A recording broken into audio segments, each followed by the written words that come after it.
Hello everyone. हम chapter number first कर रहे हैं क्लास नाइन्थ का। और हम एक्सरसाइज 1.1 कर चुके हैं, उसका इंट्रो कर चुके हैं। अब हम एक्सरसाइज 1.2 करेंगे। 1.2 करने से पहले हमें कुछ चीज़ों का पता होना चाहिए, उसी को 1.2 के इंट्रो में मैं डाल दूँगा सब कुछ। तो इसको पढ़ने के बाद ही 1.2 करेंगे, ठीक है। तो ये टॉपिक्स है जो हमें 1.2 एक्सरसाइज करने से पहले करने पड़ेंगे, ठीक है। इसमें 3 टॉपिक लिखे हुए हैं मैंने, एक और है, एक्स्ट्रा कुछ होगा तो मैं समझा दूंगा इसके बाद। पहला टॉपिक है rectangle on the Cartesian plane. तो कार्टेशियन प्लेन पे जो रेक्टेंगल है वो कैसा होता है, ठीक है। पहले रेक्टेंगल देख लेते हैं हम कैसा होता है। रेक्टेंगल क्या है,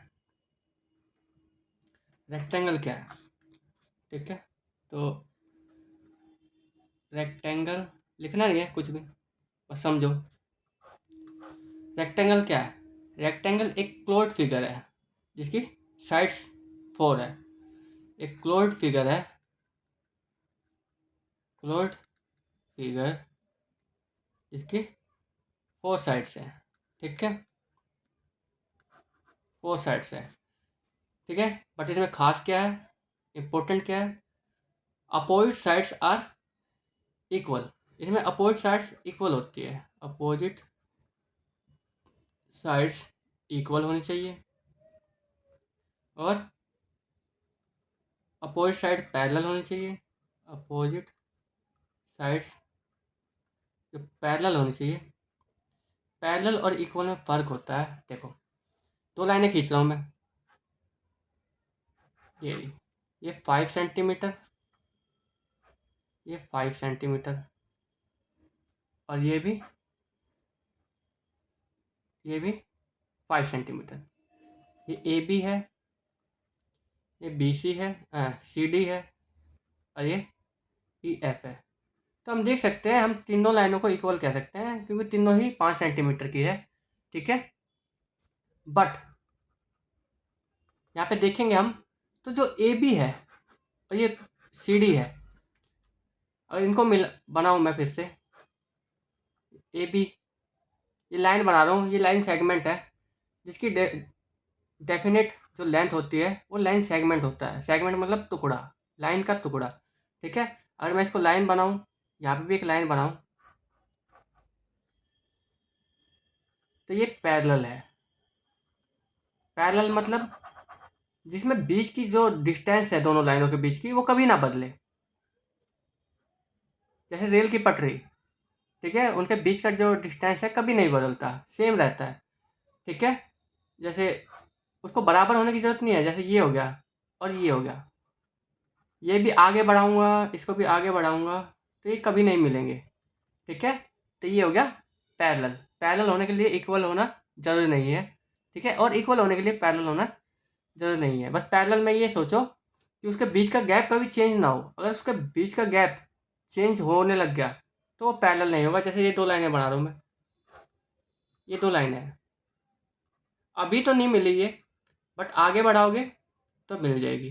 तो ये दोनों लाइनें पैरेलल नहीं है। बट अगर ये 5-5 सेंटीमीटर की है तो ये दोनों लाइनें इक्वल तो है बट पैरेलल नहीं है, ठीक है। तो इक्वल पैरेलल समझ में आया। तो हमने कहा कि एक रेक्टेंगल है, रेक्टेंगल में खास बात क्या होती है कि अपोजिट साइड्स इक्वल होते हैं, अपोजिट साइड्स पैरेलल होती है, ठीक है। और हर एंगल 90 का होता है, ईच एंगल इज 90 डिग्री, ठीक है। तो ये एक रेक्टेंगल होता है, मैं बना के दिखा देता हूँ तुम्हें।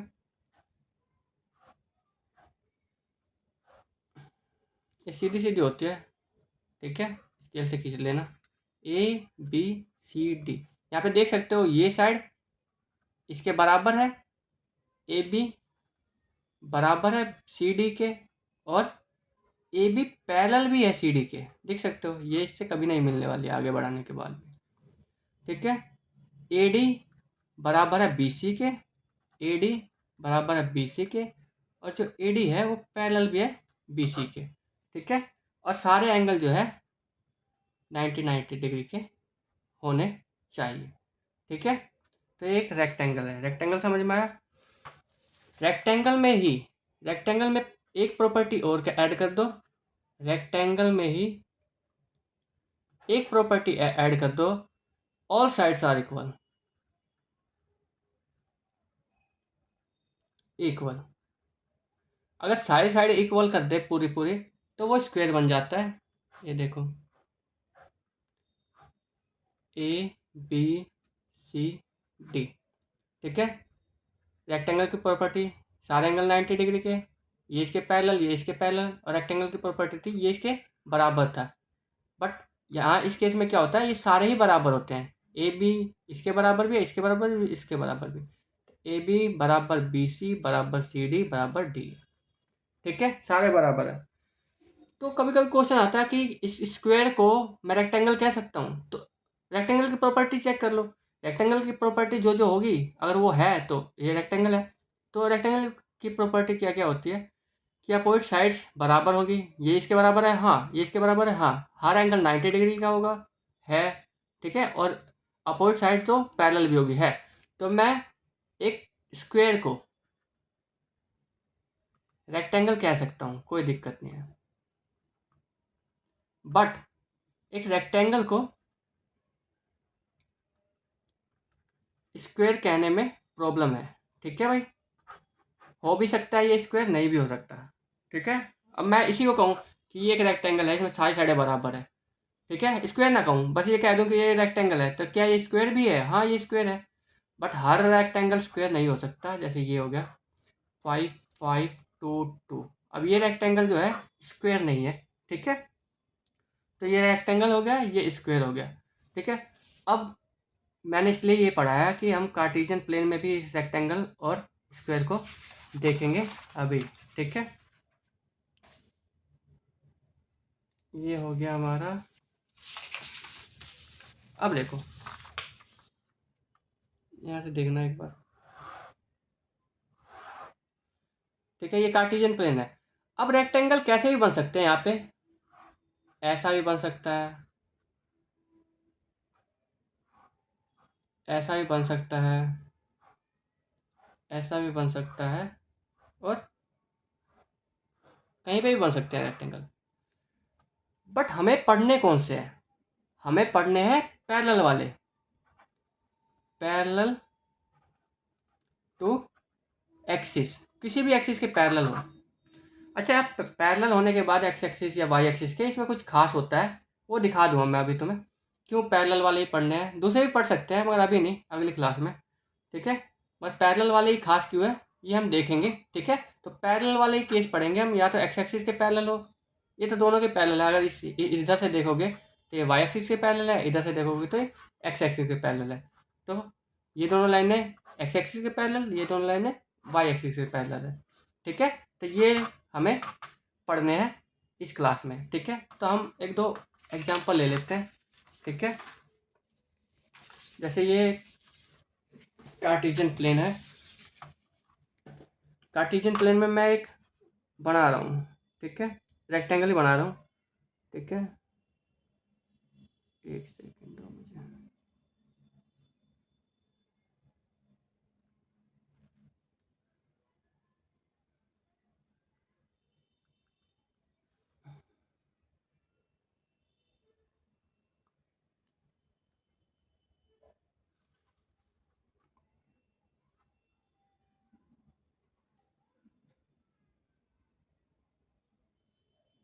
बाद में ठीक कर लेंगे इसे। ये हो गया, और ये हो गया, ये एक रेक्टेंगल है। एक स्क्वायर भी बना लेता हूँ मैं, यहाँ लगे आता हूँ, ठीक है। स्क्वायर में खास बात ये याद रखूँगा कि साइडें सारी बराबर होगी, तो मैं देख के ही खींच रहा हूँ। 4 4 सेंटीमीटर का मैं सारी साइडें खींचूँगा। ये 4 4 4 8, 8 में भी 4 खींच दूँगा यहाँ से। ये 4 4 है कि 3 है, 3 है, ये 3 है, ये हो गया 4, और यहाँ पे भी हो गया, ये हो गया 4, सारी 4 4 सेंटीमीटर की है। अब मैं इसको सेंटीमीटर क्यों कह रहा हूँ, ये हम आगे देखेंगे थोड़ी देर में।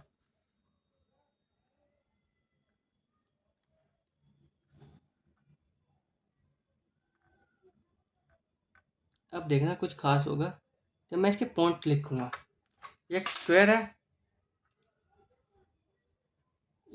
है और एक रेक्टेंगल है, समझना ठीक से।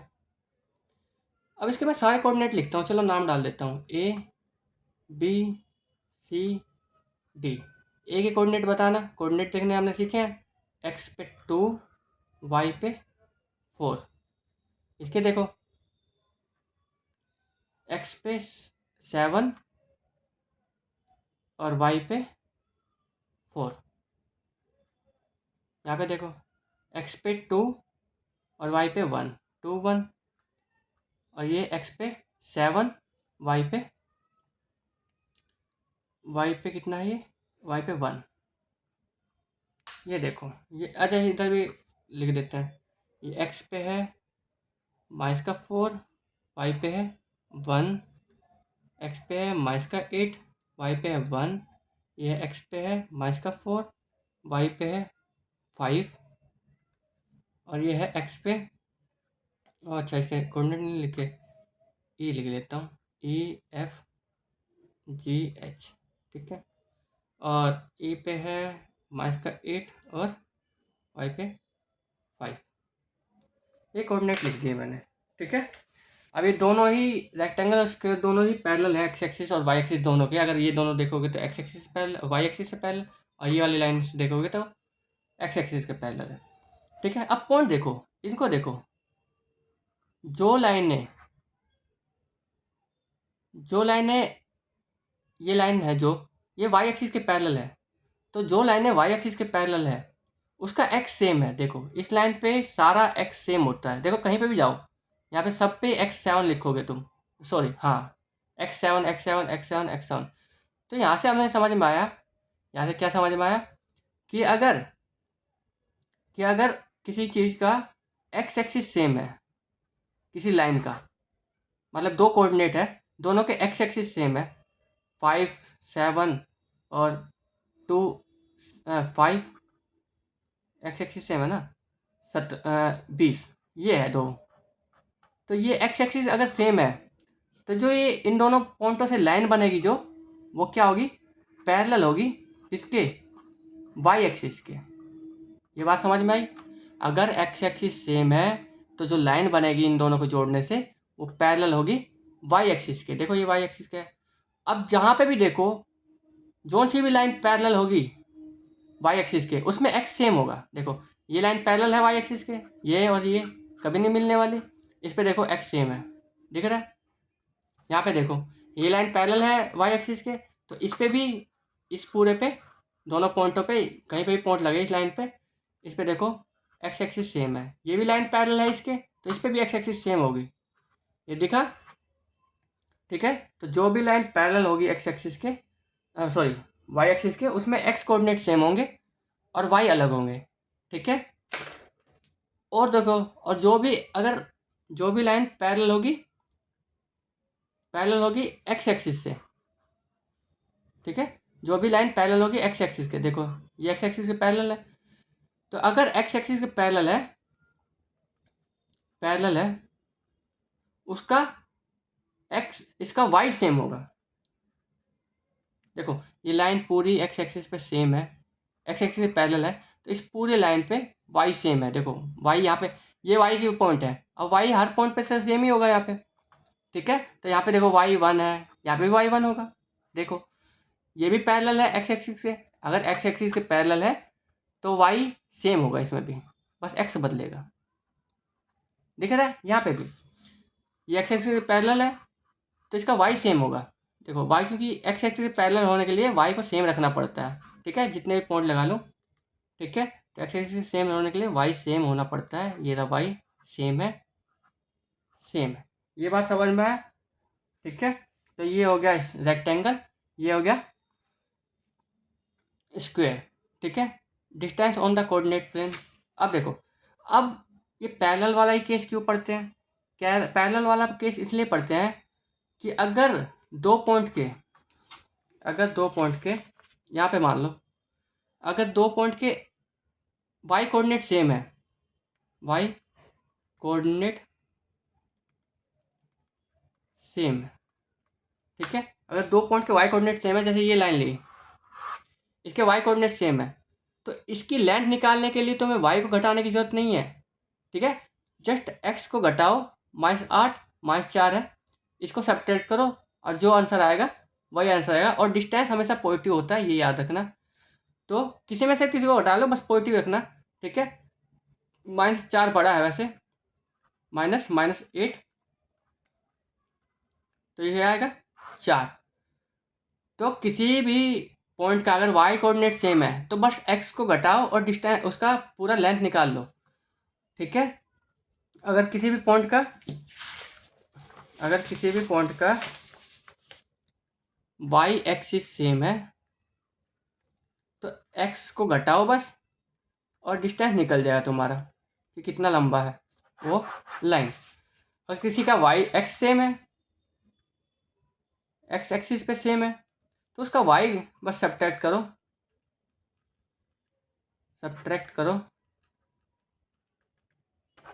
और उसका डिस्टेंस निकल जाएगा। अब एक्स सेम वाले देख लो पहले, ये देखो, ये दोनों पॉइंट देखो, इस पे एक्स सेम है, तो इसकी लेंथ निकालने के लिए एक्स का कुछ लेना देना नहीं है, बस वाई को घटाओ। वाई 4 - 1 3 यूनिट इसकी लेंथ है, देख लो यहाँ से यहाँ तक 3 यूनिट है। ये बात समझ में आई? ठीक है। और ऑलवेज टेक पॉजिटिव वैल्यू लिखते हैं क्योंकि डिस्टेंस हमेशा पॉजिटिव में ही नापते हैं हम, ठीक है। प्लस माइनस हमें बस डायरेक्शन दिखाता है, तो यहाँ पे डायरेक्शन की बात हो ही नहीं रही, ठीक है। बस डिस्टेंस कितना है ये देखना है, तो पॉजिटिव लेंगे। ये रेक्टेंगल हो गया और ये डिस्टेंस के बारे में हो गया कवर। एक बात और देख लेते हैं, ये देखें। अब हम पढ़ेंगे स्केल ऑफ कार्टेशियन प्लेन, या एक्सिस भी कह सकते हैं, स्केल ऑफ एक्सिस, ठीक है। अच्छा, मैं कुछ पॉइंट रखता हूँ,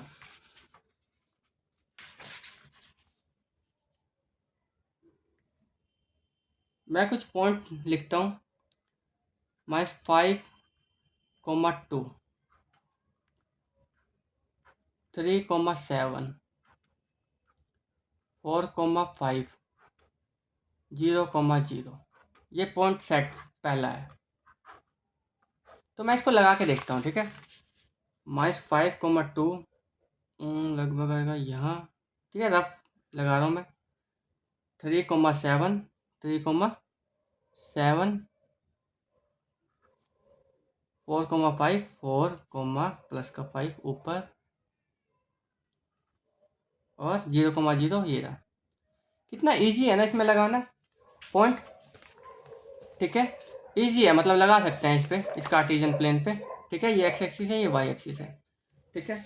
मगर अगर मैं सेट 2 लिखूं और पॉइंट लिखूं, देखो 20, 30,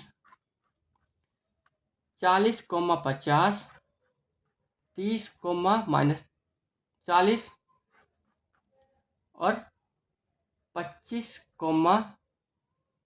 35। अब ये देखो, अब ये लगा के देखना तुम। अब तुम x पे 20 लगाना है, x पे 20 कैसे लगा दोगे? तुम्हारा ग्राफ इतना भी नहीं कि चार्ट देंगे तुम्हारे को पेपर में, मतलब x 20 नहीं लगा सकते, y को 30 नहीं लगा सकते, तो ये नहीं कर सकते। अब मैं तुम्हें एक और चीज़ दिखाता हूँ, अब इसे देखो, इसे देखो, पेन गिर गया, नहीं गया पेन। अब इसे देखो, इसमें पॉइंट लगाना कितना आसान है, 20, 30, 20, 30, ये रहा 20, 30, 40, 50, 40, 50, ओ प्लस का 50 ऊपर है, ये रहा 40, 50, और 30, -40, 30, -40, ये रहा पॉइंट, और 25, 35, 25 आएगा इन दोनों के बीच में, और 35 ऊपर आएगा, 35 ये आ गया। इसमें कितना आसान है, ठीक है। एक और सेट देता हूँ मैं तुम्हें, तीसरा, अच्छा ठीक है, तीसरा सेट देता हूँ, तो 20 नहीं, 1, 2, 20, 5,40, 7,60 या माइनस का 60 लिख लो, -2,50। अब इन पॉइंटों को यहाँ पे लगा के देखना। अब इन पॉइंटों को यहाँ पे देखो, एक कहाँ आएगा भाई, 10। इतना क्लियर नहीं है मगर यहाँ बिल्कुल चिपक के आएगा। 1,20 यहाँ लगेगा। 5 को खोजोगे तुम, फिर 5 तो मिल जाएगा, चलो बीच में है। 7 देखो, 7 यहीं पे फंसा रहेगा सब कुछ। और -2,50, -2 यहाँ पे आएगा और 50 नीचे आएगा। तो इसमें भी प्रॉब्लम है, ठीक है। इतना अच्छा ग्राफ ब्यूटीफुल दिखेगा नहीं। तो इसके लिए एक और चीज़ देखो, ये देखो इसमें क्या है। इसमें मैंने एक्स एक्सिस पे 1 सेंटीमीटर ले रखा, 1 यूनिट ले रखा है, और वाई एक्सिस पे 10 यूनिट ले रखा है। अब देखो 1,20 ये रहा, 5,40 ये रहा, -7,60 ये रहा, और -2,50 ये रहा। तो इनमें सब में ग्राफ में फ़र्क क्या है, मैं बताता हूँ क्या फ़र्क है।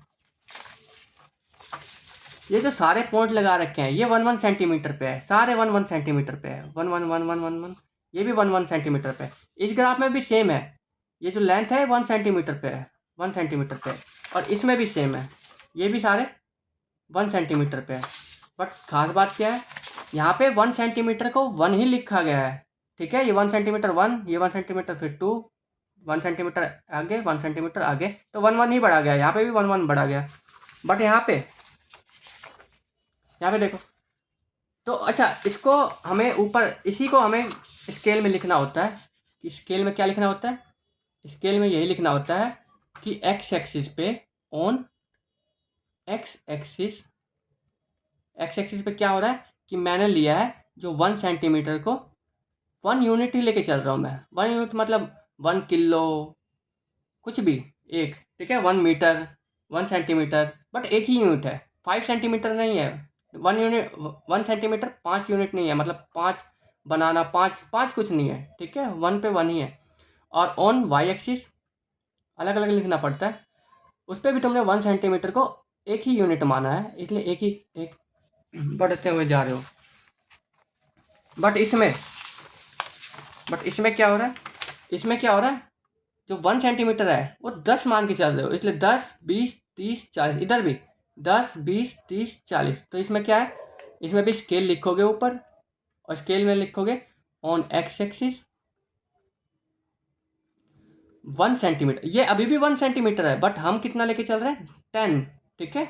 1 सेंटीमीटर कितना है, 10 यूनिट एक्स एक्सिस पे, ठीक है। पूरे एक्स एक्सिस पे देख लो 1 सेंटीमीटर, जहाँ पे भी 1 सेंटीमीटर 10 यूनिट का गैप है। ऑन वाई एक्सिस पे 1 सेंटीमीटर का जो लिखते हैं वो भी 10 यूनिट का ही गैप है, देख सकते हो, ठीक है। तो पॉइंटों के हिसाब से ग्राफ बनाया जाता है। अगर मेरे को पॉइंट, एक सेकेंड, अगर मुझे, एक मिनट, ये स्केल लिख लेता हूँ पहले। ये हो गया। तीसरे में देखो, तीसरे में अलग अलग है, इसलिए अलग अलग लिखते हैं। स्केल लिख के यहाँ पे भी लिख सकते हो तुम, स्केल लिख के ऑन एक्स एक्सिस पे देखो 1 सेंटीमीटर को तुमने 1 ही यूनिट माना है, तो लिखो 1 centimetre equal to 1 unit. On Y axis पे क्या है, 1 सेंटीमीटर जो है तुमने 10 यूनिट माना है। तो ये अलग अलग भी हो सकते हैं, बट गैप सेम रखना, हर जगह गैप सेम होना चाहिए, ठीक है। यहाँ 10 ऐसा नहीं कि 10, 20, 30 है, ऐसे पूरी एक्स एक्सिस पे सेम गैप होना चाहिए, पूरे वाई एक्सिस पे सेम गैप होना चाहिए। इन्हीं को कहते हैं हम स्केल, ठीक है। तो जैसे भी हमारी नीड है, जैसे भी पॉइंट है हमारे, उन्हें लगाने के लिए वैसा ही ग्राफ ड्रॉ किया जाता है, ठीक है। तो इसके बाद हम एक्सरसाइज 1.2 शुरू करेंगे। उम्मीद है तुम्हें समझ में आ गया होगा सब कुछ, और कुछ भी नहीं समझ में आता है वो कमेंट करके लिख सकते हो तुम। अगले वीडियो में मैं उसको इंट्रो में ही समझा दूंगा, ठीक है। Thank you for today.